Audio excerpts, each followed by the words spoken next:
will actually be downloading our consciousness into some giant technological grid, that we won't even have bodies anymore, that we'll be able to get around this whole issue of populating the planet by just saying, those sacks of meat, we don't need those, they consume resources.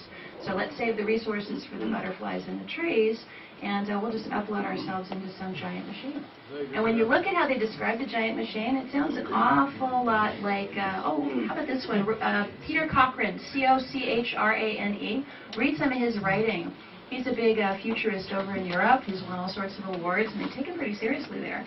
He looks forward to the day when we all upload ourselves into a single entity, which will then travel out into the universe looking for host bodies to inhabit. So we reject the ones again. Are you familiar with Morgellons nanovirus? I'm sorry, Morgellons? Have you ever heard of the Morgellons nanovirus? There's speculation that says that has to do something with nanotechnology. It's something that the medical establishment has never seen. It's a disease that creates like glass-like shards or something that develop, fibers that develop into the body. This is very Morgellons disease, which has been surfacing actually quite a bit here in Texas. I think Texas is like a center for the epidemic of this thing, or the outbreak of this at least. There is a lot of scientific research being done on Morgellons, which indicates that it is a real syndrome. It's not imaginary. There are real things happening to those folks. We don't yet know why, and it's just the kind of thing that would happen for some nanotechnology to get out of a laboratory, replicating carbon nanotubes, and sort of morph that with some DNA, and who knows what happened. So I definitely agree with you. It's extremely creepy, and there's a lot going on in those laboratories that we don't know about. Quick question. Are you familiar? The gentleman was talking about Somark earlier. The original designers of that mark originally named it 666, but decided not to because of the computer in Europe nicknamed the beast. Is that just an urban legend, or? I don't know. The question was whether the designers of the Somark wanted to call it 666, and then decided maybe that wouldn't be too cool. I'll tell you that when the mark of the beast comes, and I fully and firmly, as a committed Bible-believing born-again Christian, will guarantee you it is going to come. Right? I will tell you this, it's not going to be hidden. It's not going to be some secret thing that you're not going to know you're taking, because these guys are overt. They'll come out and call it the beast. Hey, you want to take the mark of the beast, TM, with a 666 right on it, with a little copyright symbol on it? That's how these guys operate. In fact, the Hugs and Kisses program, you guys know what that was? That was the RFID tagged, the non-implantable product by the Verichuk Corporation. It's the ankle bracelet they were putting on the babies in the hospitals. Half of babies in Ohio now born today get this thing slapped onto their ankles before they have their cord cut. It's like their first introduction. Welcome to the world, little baby. It's an RFID tagged world. Boom, and you're part of it. Wow. They renamed it. Guess what they renamed it? Hugs and Kisses wasn't good enough. They renamed it the X mark. So, yeah. And they know. They've been fielding concerns over the mark of the beast for 10 years now. They do it on purpose. Okay, just 3 more questions. Right. 3 more questions. Comment and question. The local Austin, the Austin Animal Shelter, when they're sending out their checkups, they're leaving a little sticker on it that says microchips save lives. That's lives. Just throw that there.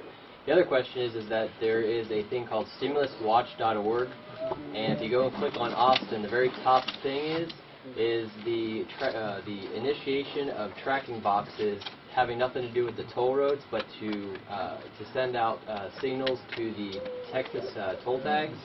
And would like to hear what you had to say about that, because that right there is going hand in hand with, I forgot what the... Stimuluswatch.org? Yes. Okay, stimuluswatch.org. I can't wait to check that out. It's going hand in hand with the cameras that are going up about every 1/8 of a mile along the major sections There's of highway. 2 things fully on their agenda right now. Two things I want you guys to watch for. One of them is food control. That's why you're hearing so much about food safety. That's why somebody gets a sniffle from eating something, or somebody throws up after eating something, and it's all of a sudden headline news on CNN. All right, that's because they want funding, they want money, and they want power over the food supply. So be on the lookout for that. They're going after our food. The other thing they're going after is our automobile traffic. our ability to travel by car. They've locked up being able to track all of our other transportation, but not the car yet. That's why you're going to hear a whole bunch about toll roads. You're going to hear a whole bunch about inspection stickers, a whole bunch about funding highways, a whole bunch. Is this they couldn't just throw some stimulus money at it? Come on. So you're going to be hearing all of these, and in every case, look at the solution that they propose. The problems are real. I mean, we have real problems with our food. I mean, our food's killing us. So there's serious problems with the food, but the solution is not giving the FDA more power to control and track the food. They're now openly using the word food surveillance as a good thing. Openly using it. I just saw it last week, and I think it was CNN. So food surveillance and travel surveillance. What's coming? Yeah, go ahead. Okay, I have to, you talk food, and I have to jump up. You know, my obsession has been NACE, which is the animal ID tracking, but it does not end there. Last summer, there was an FDA hearing, and my favorite excerpt from that was some bright young technology guy getting up and explaining to the FDA officials how we could laser etch barcodes into the skin of every tomato. And this was his proposal. And perhaps actually an even more terrifying thing was an FDA official's question. Because the realities of food safety, by the way, for those who haven't really looked into the joys of salmonella and E. coli poisoning, is you don't eat something and throw up. You eat something and 5 days later you're sick as a dog. And the FDA guy comes to you or the CDC guy comes to you and you go, what did you eat 3, 4, and 5 days ago? And you go, I don't have the first clue. And that's why they have trouble finding out what are the causes of food poisoning outbreaks. So here is an FDA official's concept of how we solve this biological problem. He wants to run a consumer education campaign to convince everybody to save the little barcoded stickies off of every piece of food so that they then can come to you and say, where's your calendar showing everything you've eaten? So this is where they are, and there are food safety bills in Congress right now that are dealing with food traceability, and they talk, some of them actually mandate fully electronic systems, other of them don't mention electronic systems, but if you're going to track every tomato, kind of hard to figure out how you do it without massive databases.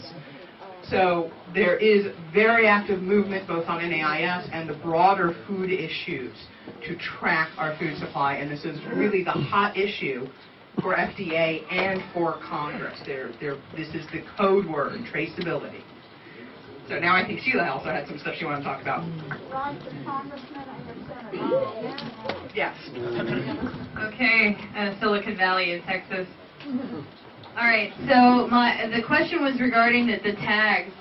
We have the benefit, 511 campaign donated an RFID fryer that's right here at Brave New Books. The technology is not responsible for working.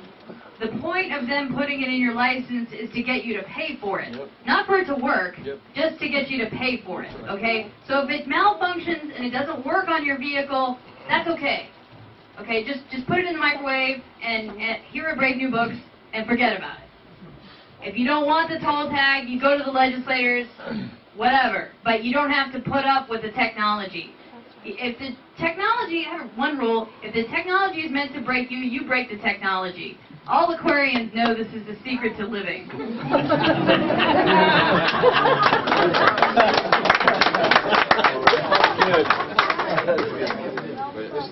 not sure about the microwave because the telltale char marks might give you away. I think a hammer might be better. Check. I guess it is working now.